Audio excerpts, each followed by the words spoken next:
بسم اللہ الرحمن الرحیم۔ السلام علیکم سامعین کرام، آج آپ کے سامنے اس سلسلے کی 29ویں قسط حاضر ہے۔ سردار تبریز اور اس کے ہمنوا امیروں کو خیال تھا کہ غزنی کے اقتدار پر ابو مسلم کی گرفت مضبوط ہو چکی ہے۔ اپنے حق میں فضا ہموار ہوتے ہی سردار تبریز نے ایک بوڑھی کنیز کو شادی کا پیغام دے کر نگار خانم کے پاس بھیجا۔ اس پیغام کو سن کر نگار خانم نے محسوس کیا جیسے سردار تبریز کھلی شاعرہ پر اسے بے لباس کر دینا چاہتا ہے۔ وہ بہت ذلت آمیز لہجے میں اس پیغام کا جواب دینا چاہتی تھی، مگر اس نے اپنے اعصاب پر قابو پانے کی کوشش کی اور بوڑھی کنیز کو یہ کہہ کر ٹال دیا کہ شیخ نظام شاہ اس کی نظر میں باپ کا درجہ رکھتے ہیں اور باپ کی موجودگی میں ایک بیٹی کو اختیار حاصل نہیں کہ وہ آزادانہ طور پر اپنے مستقبل کا فیصلہ کر سکے۔ بوڑھی کنیز نے اپنے آقا کے روبرو نگار خانم کے الفاظ دہرا دیے۔ سردار تبریز نے سمجھا کہ نگار خانم دلی طور پر راضی ہو چکی ہے اور شرم و حیا کی رسم کو نبھانے کے لیے نظام شاہ کے اقرار کا سہارا لے رہی ہے۔ اپنی اسی غلط فہمی کی بنیاد پر سردار تبریز نے ایک معتمد کارندے کو نظام شاہ کے پاس بھیجا۔ سردار تم سے ملنا چاہتے ہیں۔ تبریز کے کارندے نے مسجد میں داخل ہو کر نظام شاہ سے کہا، میں کسی سردار تبریز کو نہیں جانتا۔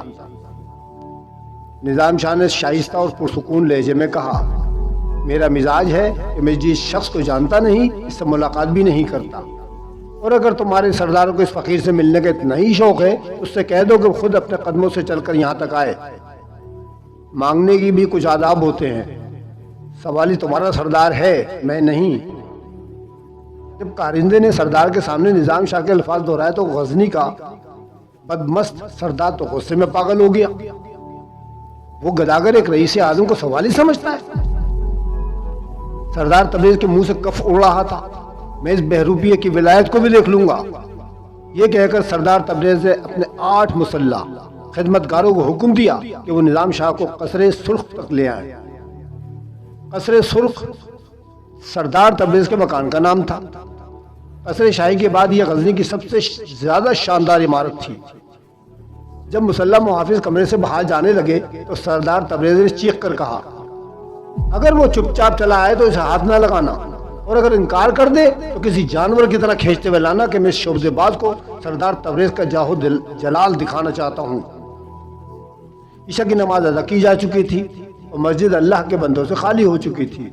غزنی کے بامودر گہری تاریکی میں ڈوبے ہوئے تھے۔ اسی سکوت اور سناٹے کے عالم میں سردار تبریز کے مسلح محافظ مسجد میں داخل ہوئے۔ نظام شاہ خلاف عادت مسجد کے فرش پر لیٹے ہوئے تھے۔ آج ان کو دوپہر ہی سے تیز بخار تھا، جس کی وجہ سے وہ رات کی مزدوری کرنے بھی نہ جا سکے تھے۔ سردار تبریز کے ایک محافظ نے آگے بڑھ کر نظام شاہ کے پیروں پر ٹھوکر مارتے ہوئے کہا، اٹھ، مسجد میں سو رہا ہے۔ نظام شاہ جاگ رہے تھے۔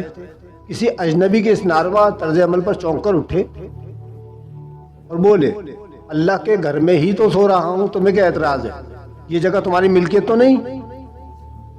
تجھے سردار تبریز نے بلایا ہے۔ محافظ نے ایک اور گستاخی کا مظاہرہ کرتے ہوئے کہا، کل دوپہر کے وقت بھی ایک اور شخص یہی پیغام لے کر آیا تھا۔ نظام شاہ نے انتہائی شائستہ لہجے میں کہا، کیا اس نے میرا جواب سردار تبریز تک نہیں پہنچایا؟ سردار تبریز کسی کو پیغام نہیں، حکم دیتے ہیں۔ محافظ کے لہجے سے انتہائی رعونت جھلک رہی تھی۔ میں اللہ کے سوا کسی کا حکم ماننے کا عادی نہیں ہوں۔ نظام شاہ کا طرز گفتگو پرجلال ہونے کے ساتھ ساتھ عاجزانہ تھا۔ تجھے اسی وقت ہمارے ساتھ چلنا ہوگا۔ یہ کہہ کر سردار تبریز کے محافظ نے نظام شاہ کے چہرے پر ایک زوردار ٹھوکر لگائی۔ ضرورت اتنی شدید تھی کہ نظام شاہ پشت کے بل فرش پر گر پڑے۔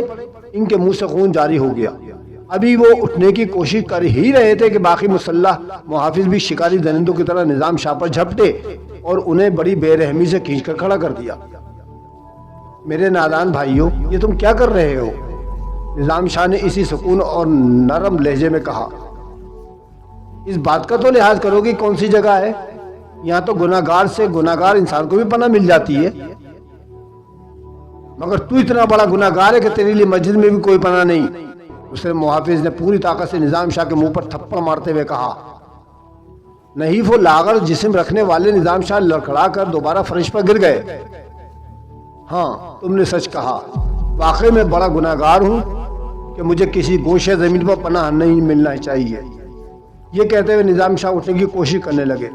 چلو میں تمہارے سردار کے پاس چلتا ہوں، آ گیا نا رائے راست پر؟ تیسرے محافظ نے قہقہ لگاتے ہوئے کہا، اب تجھے سردار تبریز کی طاقت کا اندازہ ہوا؟ نظام شاہ نے کوئی جواب دینے کے بجائے اپنا کمبل اٹھا کر کاندھے پر ڈالا اور آہستہ قدموں سے مسجد کے دروازے کی طرف بڑھے۔ کچھ فاصلے پر ان محافظوں کے گھوڑے کھڑے تھے۔ ایک محافظ نے نظام شاہ کو اپنے گھوڑے پر بٹھایا اور پھر تمام گھوڑے برق رفتاری کے ساتھ قصر سرخ کی طرف روانہ ہو گئے۔ تقریباً نصف گھنٹے بعد مسلح محافظوں نے نظام شاہ کو اس حالت میں لے جا کر سردار تبریز کے سامنے کھڑا کر دیا کہ ان کے چہرے سے خون بہہ کر داڑھی کو تر کر رہا تھا۔ یہ ہے غزنی کا ولی کامل۔ سردار تبریز انتہائی تحقیر آمیز انداز میں ہنسا، کہاں گئی تیری کرامت؟ انہیں ان لوگوں کو جلا کر خاک نہیں کیا؟ نظام شاہ خاموش کھڑے رہے۔ اب بتا کون سا والی ہے؟ سردار تبریز نے چیخ کر کہا۔ سوال تو ہمیشہ ہی کرے گا۔ نظام شاہ کے ہونٹوں پر وہی دل نواز تبسم ابھر آیا جسے دیکھ کر قراروں کو سکون ملتا تھا۔ میں تیری بیٹی نگار خانم سے شادی کرنا چاہتا ہوں۔ سردار تبریز گستاخانہ لہجے میں بولا، یہ ممکن نہیں، چاہے زمین و آسمان اپنے محور سے ہٹ جائیں۔ نظام شاہ بولے۔ سردار تبریز جنگل کی آگ کی طرح بھڑک اٹھا اور بولا، اس شعبدے باز پر اتنا تشدد کرو کہ اس کی ولایت کا سارا بھرم کھل جائے اور پھر یہ میرے قدموں میں گر کر اپنی زندگی کی بھیک مانگے۔ آقا کا حکم سنتے ہی مسلح محافظ نظام شاہ کے ناتما جسم پر تازیانیوں کی بارش کرنے لگے۔ ہر تازیانے کی ضرب پر نظام شاہ کے چہرے کا رنگ بدل جاتا تھا، مگر ہونٹوں سے کوئی چیخ بلند نہ ہوتی تھی۔ تبریز کے بے رحم محافظ کچھ دیر تک نظام شاہ کے جسم پر مشقیں ستم کرتے رہے، یہاں تک کہ غزنی کا مرد قلندر بے ہوش ہو کر زمین پر گر پڑا۔ اسے ملازموں کے کمرے میں قید کر دو، سردار تبریز نے اپنے محافظوں کو حکم دیتے ہوئے کہا، اور یہ قالین بھی بدل دو کہ گداگر کے خون نے اس کا سارا حسن داغدار کر دیا ہے۔ پھر جب وہ محافظ نظام شاہ کے بے ہوش جسم کو اٹھا کر باہر لے جانے لگے تو سردار تبریز نے غصے سے کہا، یہ ہوش میں آ جائے اس پر دوبارہ تشدد کرو اور اپنا عمل اس وقت تک جاری رکھو جب تک کہ زبان میرے رحم کو پکارنے کی عادی نہ ہو جائے۔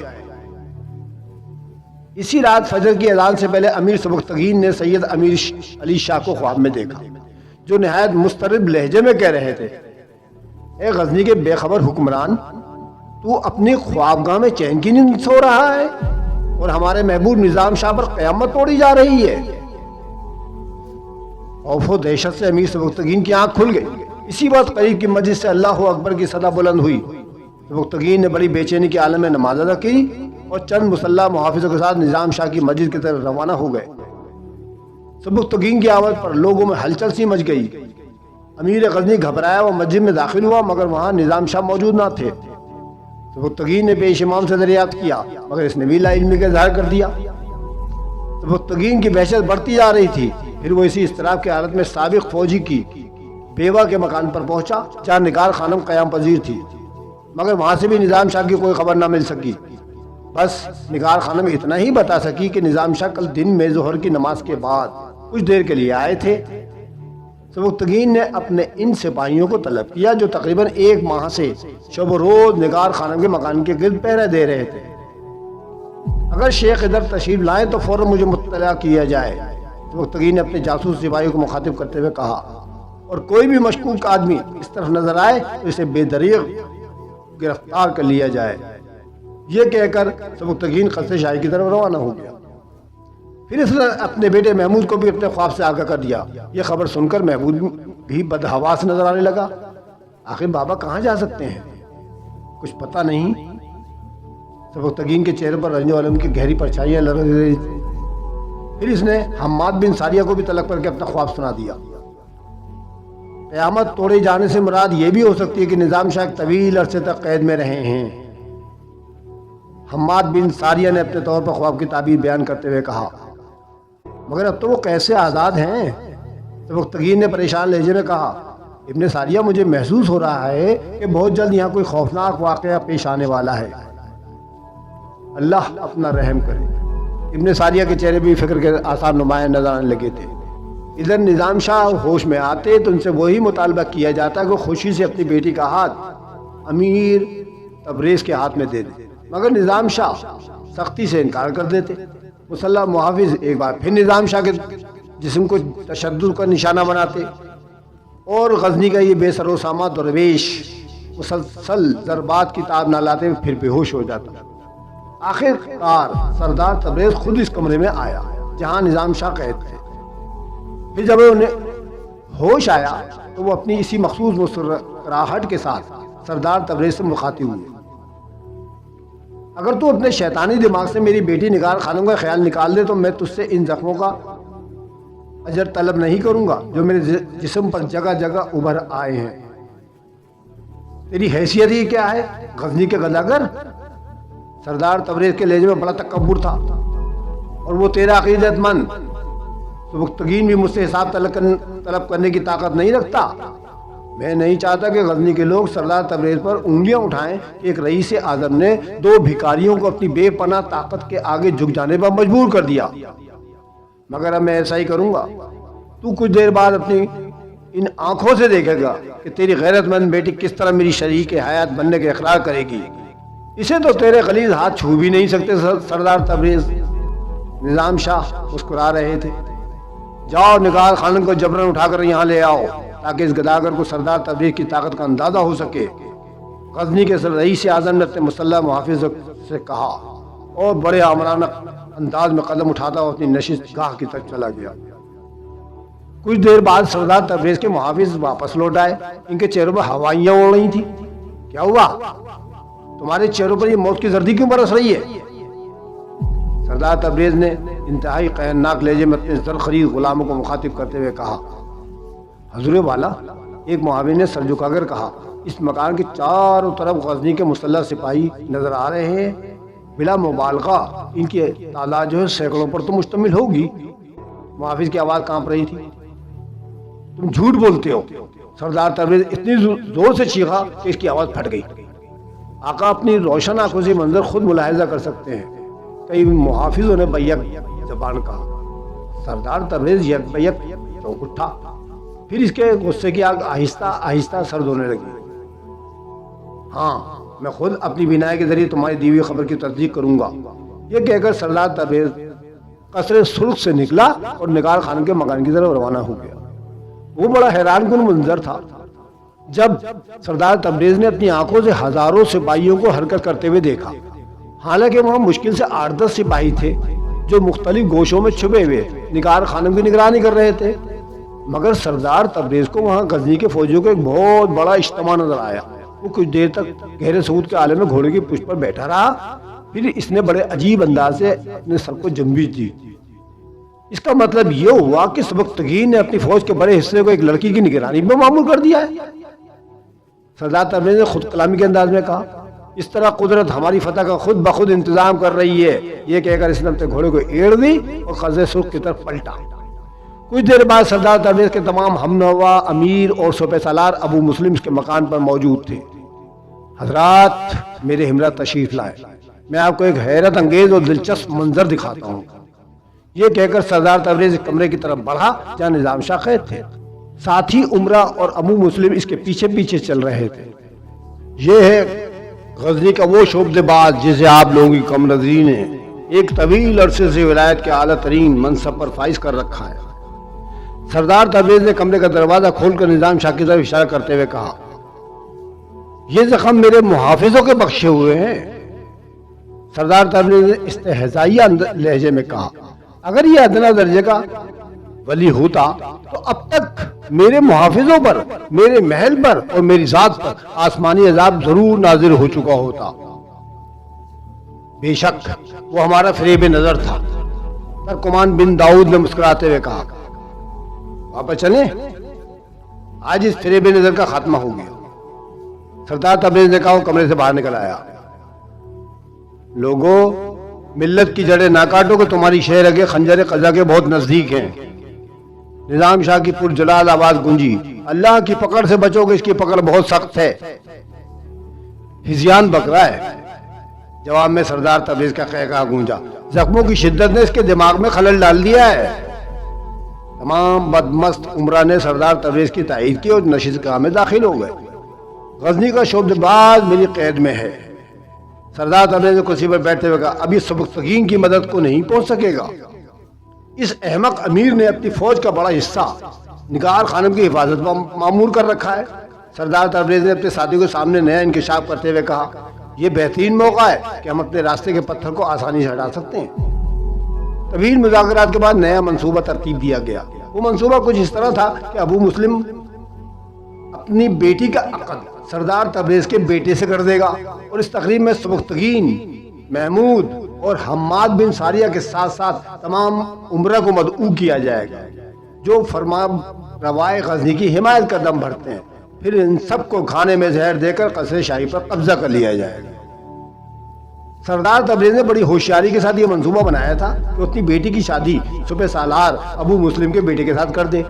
اس طرح اسے افواج غزنی کی براہ راست حمایت حاصل ہو جائے گی اور وہ امیر سبکتگین کی دسترس سے بھی دور ہو جائے گا۔